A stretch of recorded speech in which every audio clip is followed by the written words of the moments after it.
Hello, I'm Dr. Hassaan Tohid with a very useful topic, easy steps of writing a case study.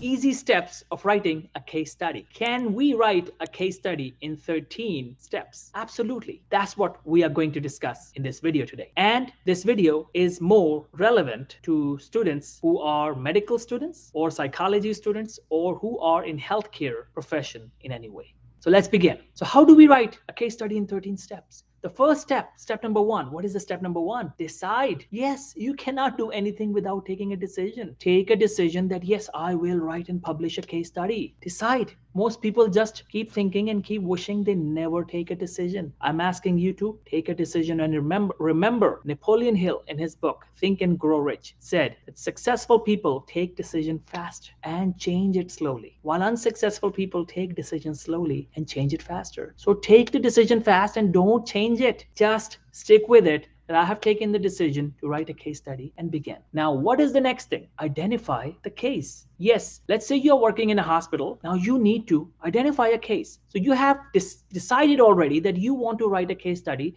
Now you want to identify a case.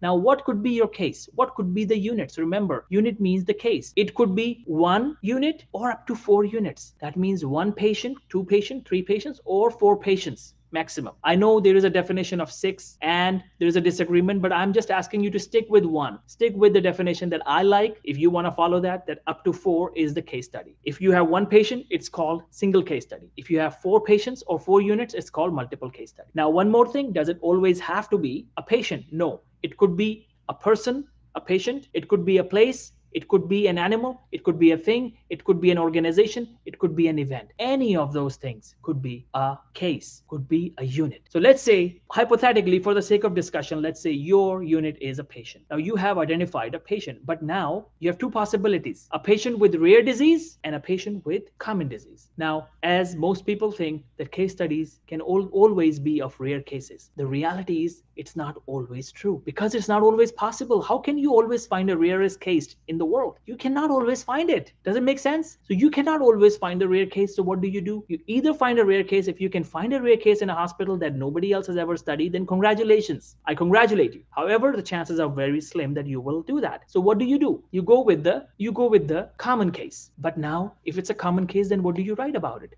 Remember, a common case may have a rare association or a rare event or a rare outcome, or this patient could have gone through a rare intervention, a unique surgical procedure. So that's how you decide a case. So remember, it could be a common case or a rare case. If it's a rare case, very good, wonderful, congratulations. If it's a common case, then you look at the association, any rare or unique association, any rare or unique event, any outcome, rare or unique outcome, any unique or rare intervention. So these are the possibilities you can think of. Now, once you have identified the case, what is next? You need an IRB approval, right? The step number 3 is the IRB approval. Now, the question is, do you always need an IRB approval? Now, remember, the reality is, according to many experts, if there are 3 cases, up to 3 cases, 3 or more, only then you need an IRB approval. If it's less than 3, 1 or 2 patients, you don't need IRB approval.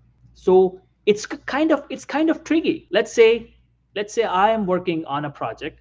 I decided a project, my step 1. My step 2 was I identified a case. Now the third step is, do I need an IRB approval? What do? You go to the university administration and ask them. You ask the management, you ask the IRB that, do you need an IRB approval? If the university says that no, you don't need an IRB approval because you are studying only 1 or 2 patients, you don't need IRB approval, that's very good.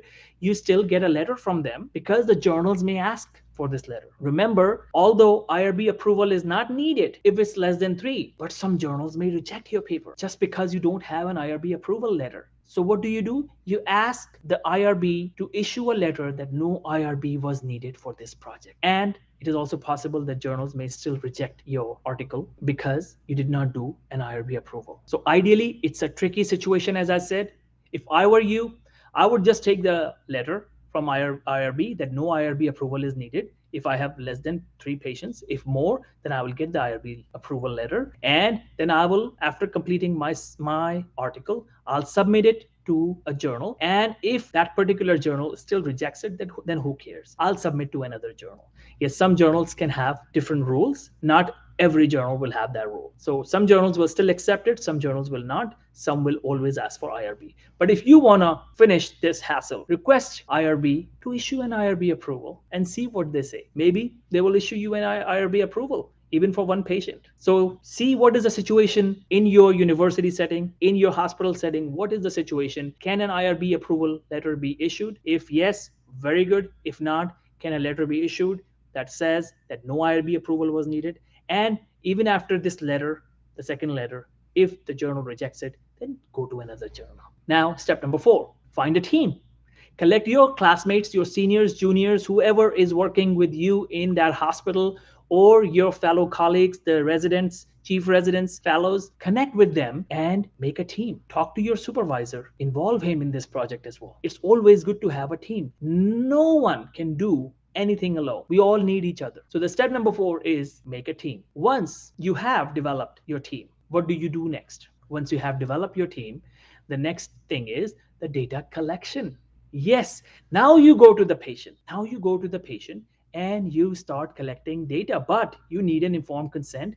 You have him sign a consent form. Once the consent form is signed, now you ask questions. And remember, in case study, you need multiple sources of data. So one of you in your team, one of you will ask questions to the patient, will take proper history. One of you will look at the electronic medical records. One of you will look at the files and folders, because the hallmark of a case study is multiple sources of data. So it is very important that you ensure that you have collected data through multiple sources.